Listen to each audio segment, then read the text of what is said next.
seven skies. So what would khalaqa be? Oh, created, not There guided. you go. Yeah, Yes. so there you go, right? So that's why waiting. I'm like, okay, let him read forward and then he'll figure out. Okay, great. أنعامهم, the cattle, وأنفسهم, themselves, and themselves. أفلا, then do not. يبصرون, they see. Okay, perfect. Mashallah. Okay, Sister Sumaya, what do you think? كلما أرادوا أن يخرجوا, anytime they desire to leave it. Okay, Yeah. very good. كذابنا. Sorry, what is Nadir? Oh, warning, warner. Warner, very good. Yes, Warner.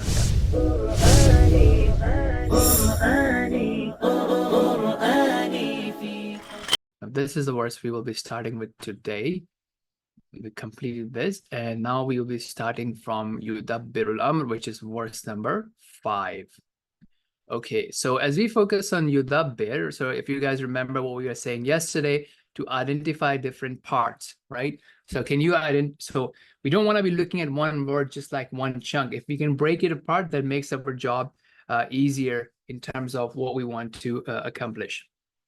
So when you look at Yudabbir, hopefully everyone can identify one thing here. Let's see if you can see something in the chat. Nice. So dal ba ra, that's the root letters. Can you identify something else here? We talked about, yes, the ya. Awesome. Okay. So the ya is for the he, and then we just have to figure out now the dal ba ra. Now, so what would happen now is that you say, okay, do I know something similar to this word or not? Probably not. So yudabbir is to plan, to arrange, and this occurs around 44 times. Okay. When we look at al-amr, then you're identifying the alif lam, which we have talked about before, and then you have the new one, which is hamza mim ra. Okay, hamza mim ra. So this means command, order. Okay, command or order. And we may know of this word command if you have heard of the familiar phrase called amr bil ma'ruf, right? So commanding the good and, you know, prohibiting the evil. So if you have heard of this, you might have heard of the term amr, right? Hamza mim ra. You may have also heard of the term called waliyul amr, right? In charge of the affairs. So that's used for the Muslim ruler and so on and so forth. But if not, this may be your first exposure. That's fine. The idea is that kind of build that familiarity with the core, with the root letters. So when we see it again, we can see that. Okay, min is from or of. Again, these are prepositions. So either or, whichever one would fit, you can do that. It wouldn't matter too much if you're not being super precise here. Min, again, the common one, a'udhu billahi min, right? Ash-shaytanir rajim. As-samai, we saw that yesterday. Nothing new here. Ila, I think this is the first time we are seeing this preposition ila. And it's also very common, around 750 times in Quran. So we have seen two prepositions which are similar. The one is ala, which is upon, right? And we say assalamu alaykum, assalamu alayka, you know, istawa ala al-arsh, right? So these are all ala or upon, and ila is towards. Okay, so if you want to picture certain things, that can obviously be helpful to picture, especially whenever you're practicing a word.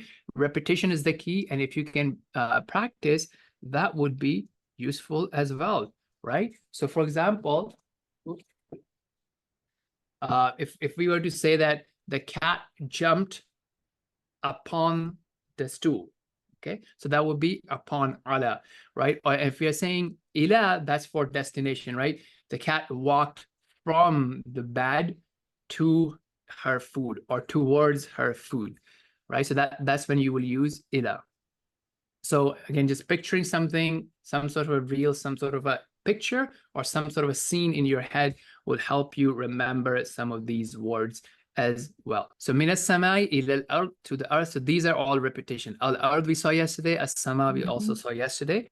And that's just to say that as you keep practicing it, you will build new vocabulary in your mind, and then you don't have to recognize them as new words. Okay, then we have thumma. Thumma, I don't know if we saw it before or not, but in any case, it's then. Thumma, then. So let's repeat that a few times quickly. Thumma. Thumma. So I'll say the Arabic, you guys say the English, right? And I'll do it for a few words. So thumma. Then. Then. Ala. Two. Upon. upon. إلى Two. two. Okay. ثم Then. then Then. على Upon. Upon. On. إلى Two. two. Okay, good. Let me just here. All right. يعرج. Now here, what can you see here? Ain, Ra, Jim. Okay, but what about, so first And always attack the prefixes and the suffixes. If you can identify a prefix or a suffix, that's the first attack. And then we build on the root letters and what have you. Okay, so you guys see the Yeah. prefix? Yeah. Okay. And then you have Ain, Ra, Jim, as you said. So next week, inshallah, so this week I've only shown you one grammar chart, and that was the chart of pronouns. Okay. Next time, inshallah, I will show you I'll start introducing you to the chart of the verbs, because I just want to have one chart this week, inshallah. Okay. Yes, ya is there. No, ya is only he. Good question, Sister Hera. Ya is only he. It becomes they. What needs to happen for ya to become they? Do you have the una at the end? Yes, you have a waw nun at the end, or you would have just a waw, or you would have a ya nun at the end. You need to have something else there to make it into a plural. Otherwise, it's only a he. All right. So now here, Ain, Ra, Jim. So this may be something new for people, but this means to ascend. So when you see, and then this may be something common in some other languages, depending. So for example, in Urdu, there's also a word called uruj, which means to rise up.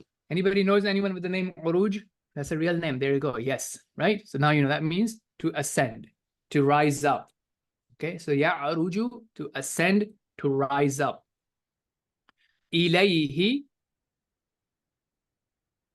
Okay, let's see if you guys can see that. Ilayhi is not something new. It's composed of two things combined together that you guys already know. Illa and yeah and who. Right, and he. So he is our attached pronoun for him, okay? And ila is, we were just practicing 2 minutes ago. So ala was upon, ila was to. So ila plus he becomes ilayhi. So to he, to him. Thumma, then ya'ruju, it raises up, arises up, ilayhi, to him. What do you think this him would be pointing to? So if you look at the full verses here, right? So if you're looking at the full verse, what do you think that ilayhi would be pointing to? To Allah subhanahu wa ta'ala, right? Lena, very nice, right? Why? So it started from the previous verse, because we started talking about here. Look, Allahu Lazi, Allah is the one who created the heavens and the earth and whatever is between them in 6 days. Then he raised over his throne, right? And you do not have any wali, any protector, any intercessor other than him. So would you not then take heed? Would you not then reflect? Would you not then think? And then it continues that Allah is the one who does, sets up the affairs. Nobody has the authority to do that, and everything returns back to him. Okay, so yeah, fi in, right? So we have seen fi several times now. Fi is in yawm. Okay, this is a perfect example, right? I think it was Hakeem I was talking to about this before, right? The root letters. So you see, we were practicing. Yes. So remember when we were saying this thing, ayyam. Okay, now it's like, okay, yeah. So ayyam is like ya, wow, meme. I just want you to be relatively flexible in your mind that you may not always see a wow. Sometimes a wow can, because these are like vowels in Arabic language as well. So if you think about it, the fatha, kasra, and the dhamma that we had, or the zail, zabar, pesh, as we say, is all vowels, right? So you have like ya, right? So for that, you need the vowel of alif. You need the vowel of waw or dhamma, and then you have ya for the vowel of yi, g, t, right? So these are all vowels, so they can replace each other. So here is ayyam, which is a plural, but you're not seeing the waw coming up because of the fatha, right? You need something that would go well with the fatha. Okay, so it goes well with the fatha. So it's a alif, right? With the zabar, alif, yeah. Okay, but now you're seeing the same root letter as a singular. It's coming up here, which is yawm. Okay, and again, our goal is not, can Hakeem identify the right root letters or not? These are all tools to make it easy for you that when you see yawm, you have some sort of connection with ayyam. Okay. For example, yesterday we had two words. Let's see if anybody remembers that. We had two words. One was tunzira. Anybody remembers what does tunzira means? Or what are the root letters here? Tunzira. What do you think the root letters are? Nice. Sahar. So that you warn. Okay, so root letters for tunzira would be, okay, noon, dhal, ra. Okay, hopefully have everybody sees it. If you don't see that the root letters for noon, tunzira is noon, dhal, ra, please let me know. We need to talk then. I'll give it a second. But now there's a new word coming up. It came later, right? Litunzira, what was the word? Verse? قَوْمًا مَا أَتَاهُمْ مِنْ قَبْلِكَ مِنْ نَذِيرٍ. Now here the key thing, because now you say, oh, I just did tunzira, nun dhal ra, has to do something with warning. Now I'm seeing nadhir. I also see the same root letters here. Does everybody see that nadhir root letters are nun dhal ra, right? So it's the same word, but you just have these, nadhir is a noun, a warner, warner. Okay, awesome. So yawm, all right, and then kana, that's a new one. Kana means was. Kana was, right? It's just a helper verb. Kana was. And then you have miqdaruhu. Whoa, that's a lot of stuff here. Miqdaruhu. So let's see, can we identify something here? What can we identify? The ha and the ain. Very nice. That's an attached pronoun. Yes. Okay, so it's something.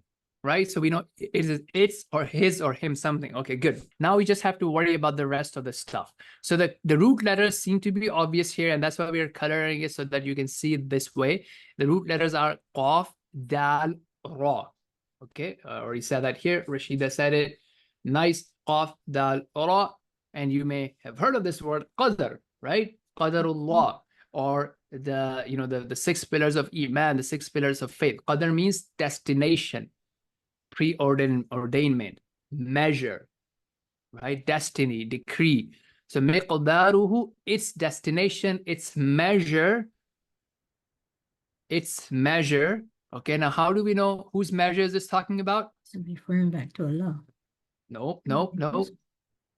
What was the last noun? What was the last noun? Day, yawm. Day, yes, very nice, Yawm. right? Okay, so the matters return to Allah in a day, and then Allah is not talking about the day. The day would feel like the length of the day would be what? Alfa sana. Okay, now sana is a new word. It sounds similar to sitta, but sitta is what we saw yesterday. What does sitta means? 6 6. And sana means? years. Year. Okay, and now the rounded ta is for what? Female. Yes, feminine noun, right? So if it's a feminine noun, it would usually have a rounded ta at the end. Okay, sana, years, alf means 1,000. Alf means 1,000. So the day is like 1,000 years. Mimma. Oh, nice. Okay, look at that. This mimma is actually followed by a ma. It combines together to become mimma. What does min means? From. And what does ma means? Negate, right? It means negate. It also means what? It means negate. It also means what, right? Very nice, Lina. So mimma also means what? So mimma, from what? Ta'uddun. Okay, now let's take a look here. Whoa, ta'uddun here. Let's see, what can we identify here? The ta is masculine, third person masculine. Nope, not third person. Third person is? Yeah. Yeah. I'm So sorry. ta is for It's you. second person. You. Second Nice. person. Okay. And then wawnun is for Una. plural. Plural. Okay. So this becomes you all. You all. And what are you left with? What do you think are the root letters? Guesses? Ain. Ain. Dal. Da. Yes, there's the 2 dals here, right? So ain, dal, dal. Okay, here's a joke. What comes after dal? Wow. Dollar. No. Okay, None? if I was, yes, there you go, Reda. Chawal, right? I was just trying to be a stand-up comedian or sit-down comedian. Yes, so if you know, you know, right? So after dal comes chawal.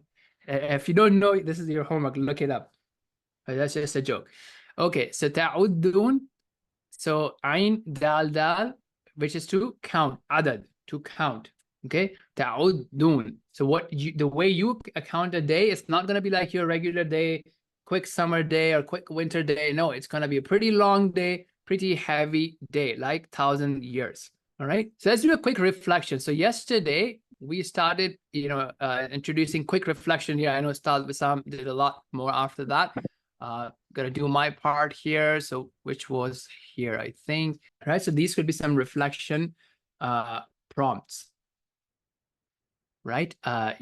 What does it tell us about our Lord? What is talking about the qualities? What is it reminding me to focus on? So here's a question. If you look at this verse, what is it reminding us to focus on? Just the last part. Is it reminding us to focus on something different that may not be in our radar? Sure, I can enlarge the fonts. But right now, it's more about the verse. So I'm just going to keep it like this so we can see, hopefully, the full line. Right? What do you think, right? So you wake up and I'm just thinking about my day, the homework I have to do, the work assignments, anything I have to do for Quran Revolution or AQL Summer and what have you. And you're thinking about different things, right? Maybe you have to go to a meeting, do some assignments for work or school, or have different things going on, health issue, whatever, right? So here Allah subhanahu wa ta'ala is just right there, like, towards the very end. There's a very subtle reminder of focusing on something that we may be ignoring about. Very specific. Yeah, you guys are right, on the right track. But it's a very specific thing that's going to happen, and it's a reminder of that. The day of judgment. Very good. Day of judgment. Yes, I'm worried about the bills I have to pay. I'm worried about the assignments I have to do. I'm worried about the exam that may be coming up. I may be worried about the quarterly review I may have at work or with my business, with my shareholders, with my investors, whatever. Right? But hey, that's all good. And yes, you have to be responsible and worry about those things. But let's not lose sight of something way more important than any of these meetings. So these are very short term. What am I preparing for the day of judgment? Right? So that's a great reminder here. Okay. What do we know about Allah subhanahu wa ta'ala from verse number 5? And I think some of you may have already said that. Planner of things. Right. Yes, Allah subhanahu wa ta'ala is in charge, because sometimes we forget, or we start becoming ignorant of that. Right? We think, oh, I control everything. It's just me. If I drop the ball, then nothing will happen. So we take way more responsibility on our shoulder, right? We sometimes regret about, hey, why did this happen? I wish I hadn't said this. I wish I haven't done this. We live a lot in the past because it has already happened. Allah arranged it this way. Let's learn the lesson and let's move on, right? Sometimes we are worried about things that haven't happened yet. What if this happens? What if I lose my job? What if I lose my home? What if this doesn't work out? What if I don't get into this school? What if, my marriage falls apart? We're just worrying about things that hasn't even happened yet. So realizing that, look, Allah is in charge, right? Just like, for example, if you're sitting in an aircraft, you have made the choice of buying a ticket with, WestJet or American Airlines or the great Canadian airline, Air Canada, which you should be flying with, not your American stuff. But it doesn't matter. Once you've made the decision, it's over now, right? Now there's no point of worrying. Trust the pilot, trust the process. Trust is not, Boeing with their lack of quality control. It's going to work out and you're going to get to your destination, because you can't do anything. So while you're worrying, you're just dropping the quality of your life. So build that trust that Allah will take care of it. So let's do one more verse before we break out into groups, inshallah. Let's go here. Let's use some corpus. Ta'uddun, right? And then hopefully you guys remember, right? So if you want to see, for example, ta'uddun, you can go here, you can click on concordance, and it will tell you all the places it comes in Quran. Assalamu alaikum. Did you break down ta'uddun? Yes. Let's do that again. No worries. So ta'uddun, we were saying, look, the first thing we identified was a ta and waw noon, right? And that's the first thing, because we want to look at always starting at the ending. So, okay, khalas, I know this ta and waw noon, that's for you all. Okay. And then now we just have to worry about ayn dal dal, which is to count. So that's all we talked about there. Let's do one more verse, inshallah. Dhalika is that. Okay, this is something, it's a pointing preposition, that. So if you're pointing to something far away, you would use dhalika. Okay, you would also use dhalika to also for respect. If you want to show more respect to something, you would use dhalika. Dhalika, everybody, quickly. Knower. Knower. Okay, from Ain Lam Mim. So Ain Lam Mim, ilm means knowledge. Alim, the one who has the knowledge. Like how we were doing in the V, right? The warner, and the tunzira is the verb form to warn. So alim, the knower. And now you have something, I'm going to introduce you one more thing here. So what's happening if you see this pattern, right? Two nouns followed by each other, the second noun ending in a kasra. Oh, that's interesting. What are you guys seeing? You should be seeing corpus at the moment. Alimul ghaibi. You guys are not? No, we don't see that. We only But see we're still seeing the chart. Zoom has updated. So if I'm sharing, what? Okay, now you see this? yes, Oh, now yes. we see it. See it. Okay. What about now? Do you see the the PDF, or you still see the same thing? No, we still see the corpus. Oh, okay. So remind me, I have to see what's going on, because usually it's supposed to just show whatever is on the screen. Okay, but we'll see. I don't need to worry about it for now. Okay, now you see the corpus. Okay, so I was talking about this thing, alimul ghaibi. Okay, so alimul ghaibi. So this is a common pattern in Arabic language. I'm introducing a new pattern to you guys. So two nouns followed by each other, the second noun ending in a kasra or a zair, right? Which noun is ending in a kasra? الغيب. الغيب. Okay. So when you see something like that, it's connected. So basically what would happen is you would add this, which is off. See this off in the bracket is coming because of this pattern of two nouns following each other, the second one ending in a kasra. Okay, so alimul ghaibi, knower of the hidden. Let me give you another example of this. When we say Abdullahi, right? The servant of Allah. Kitabullahi. The kitab, the book of Allah. So that's a common pattern. We'll keep seeing it and we'll keep repeating it. Okay, so he's the knower of the hidden. Washahadati. Washahadati. Okay, so when you look at washahadati, you'll see the waw is and, alif lam is for the, and this ta, rounded ta is for feminine. So what you have left with is sheen, ha, dal, which means something that's apparent, something that's observed, something that's witnessed. So Allah is the knower of the hidden and of apparent. And then we have two names of Allah, Al-Aziz, the Almighty. So nothing can happen except by the will of Allah. No one can surpass the will of Allah. No one can overpower the will of Allah. No one can do something that Allah doesn't want to happen. And at the same time, He is also Ar-Rahim. He is most merciful, from Ra, Ha, Mim. So He's Al-Aziz, mighty, has the authority, has the domination, but He's also merciful. And I think can do one more. Alladhi, whoa, we saw it yesterday, right? Remember? So Alladhi is used to connect two statements. So we were talking about Allah. So we said Allah is Al-Aziz Ar-Rahim. You want to talk more about Allah? One of the patterns that will be used is that you will use the word Alladhi, the one who. You're now going to talk more about Allah. Could it also be those who? الذي? Yes, so those who, so to make it those who, you will need what? You will need the magic. No, Magic plural. Oh, okay. You need to have something to make it plural. Yes, you will have a ya noon, or you may also, yes, you will have a ya noon. Alladhina. Alladhina, right? That's what you see in Surah Al-Baqarah. So this is more like the, it could be the one or the one. It's more like, I guess, the one as opposed This to is for, those. no, yeah, this is the one or the one. This is for singular, right? Because you're talking about the one that was already mentioned, like one person, right? This will be used for one singular, and then those who will be used for plural if you're talking about a group or a group of people, what have you. So He's the one who what? Ahsana. He made good. Okay, is this something new? Not really. Think about the root letters. What are the root letters? Ha, sin, nun. Okay, now here's the thing. Can you think about something from the same root letters? Hint, Ustad Wissam mentioned in dua number 1 in class 1. Yes, hasana. رَبَّنَا آتِنَا فِي الدُّنْيَا حَسَنَةً. Same root letters, right? Goodness. خير. So he is the one who made good. Kulla, every. That's a new one, right? Kulla is every. Shay'in is also new from our session's perspective, which is thing. خَلَقَهُ. خَلَقَهُ. So he created. Yes, so he created it, right? So everything that he created, it. So this who is pointing to the shay. Let me show you something cool.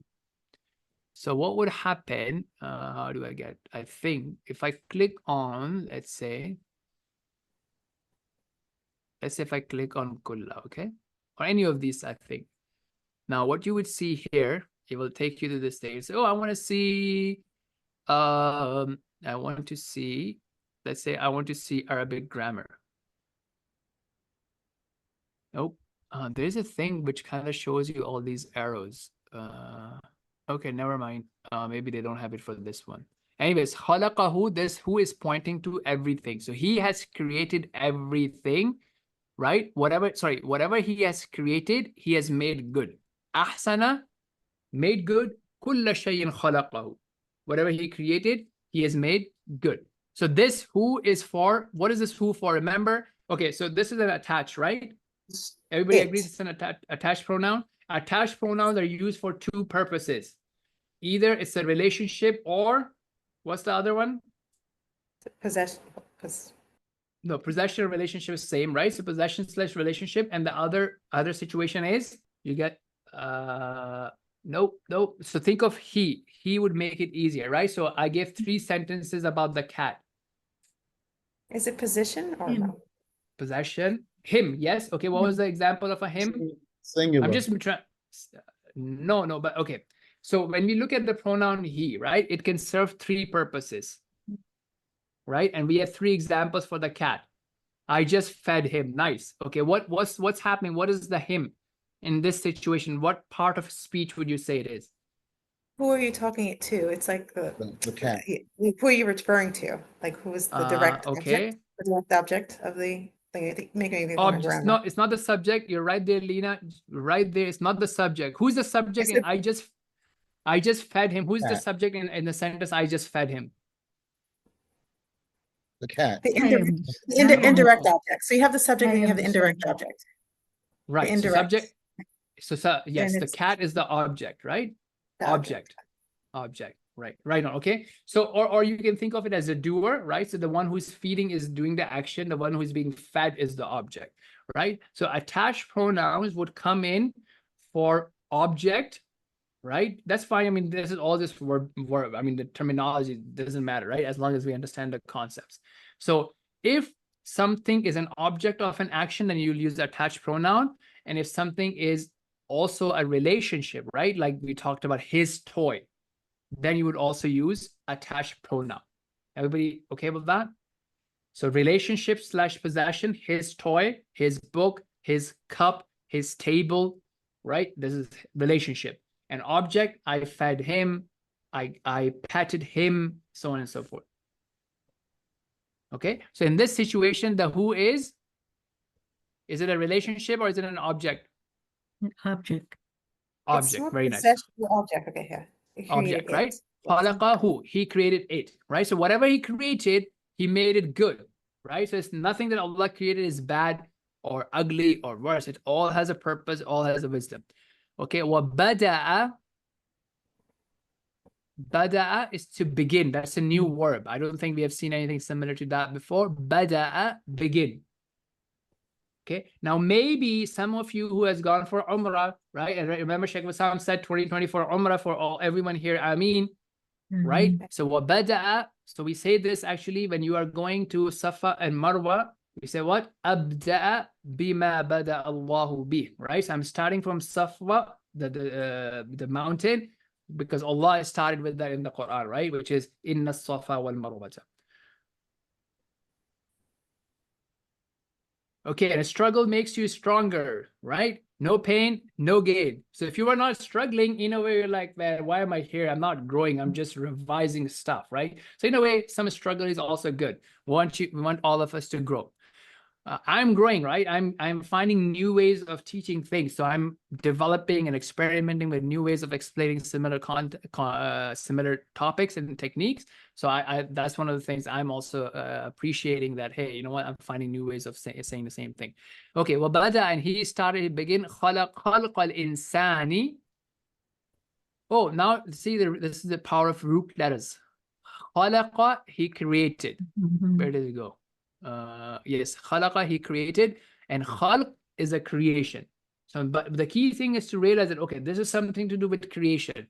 Kha, lam, qaf. Khalaqa, he created, khalqa, and hey, we see that pattern again. We're gonna call it the pattern of. The pattern of khalqal insani. You see the same pattern? Two nouns followed by each other, second noun ending at a kasra.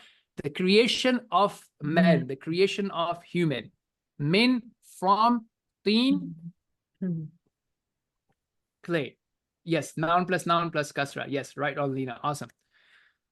Okay, great. So any questions? Yes, Ustad, I have a question. Yes, Going go back ahead. to Kalakahu, Mhm. if I was to see that word in isolation, how would I not know that this is saying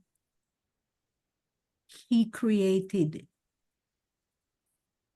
Like, Yes, yes, I because will the tell you who this next refers to week. he, right? No, So no, how no. would I That's no. Who doesn't refer to he? That's the key thing I was trying to explain. Who Mm. would never refer to he?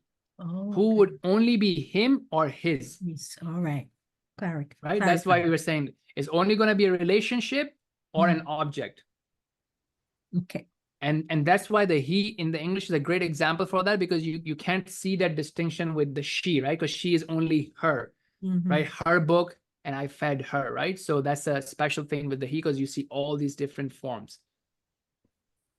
And another example of that would be I, right? Because with I, you have I, my, and me. Okay. But anyways, yes. So to answer your question, who would never be he? It would only be he, his, or him. Mm. Okay. Awesome. Let's do some breakout room quickly, inshallah. Let's practice that. I know I wanted to have more time, but hey, you know what? Maybe Rida wouldn't realize what time it is. Who knows? We'll send her some dal chawal. Okay, so let's break out, inshallah.